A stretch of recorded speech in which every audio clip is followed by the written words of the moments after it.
Sur cette étape, on n'a pas de météo, quasiment jusqu'à l'équateur. Du coup, on a préparé, comme toutes les manches, on prépare nos manches avec un routeur qui s'appelle Christian Dumas. Donc on sait que Transleted et nous avons les mêmes infos de pré-départ, puisqu'on a le même routeur.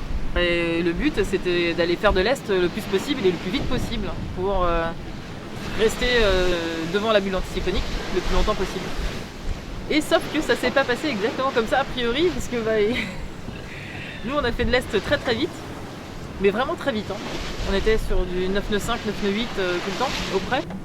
Il y a une période de molle qu'on a eue au moment où l'anticyclone nous passe dessus. On reste bord à bord avec Transleted 9 très longtemps d'ailleurs, on doit rester 48 heures avec eux, bord à bord, à vue même. Bon, on était très contents parce que dans ces petits airs là, ils sont bien meilleurs que nous. Donc on s'est battu et encore battu. Et on a réussi à rester devant, ils nous ont rattrapés, mais on est quand même resté devant. Et puis dès que l'air est un peu revenu, on a repris nos distances et on a filé. Et on a attendu une bascule très longtemps. Et on l'attend toujours en fait, la bascule.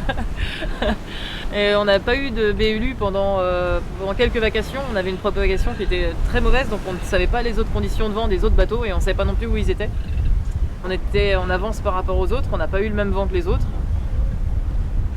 Et c'est comme ça, c'est le jeu. Et en fait, ils ont tous du vent au 170, 200. Et nous, on est encore avec un vent au 30. Donc on a déclenché un virement sans avoir la bascule, là, ce matin.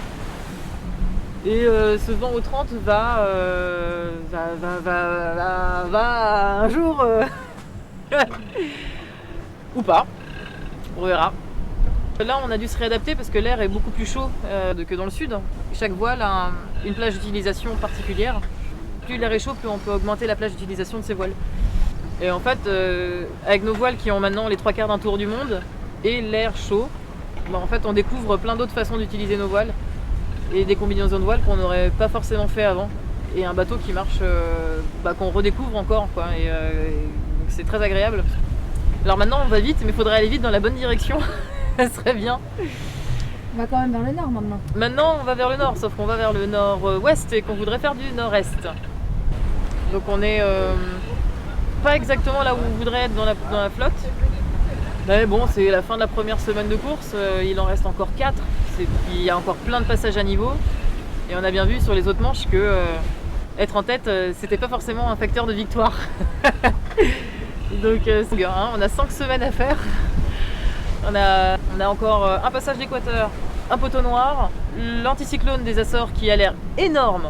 En ce moment, on est très content de ne pas y être. Puis on va arriver à Cowes au mois d'avril, donc avec un golfe de Gascogne au mois d'avril. Donc avec probablement une grosse dépression. Donc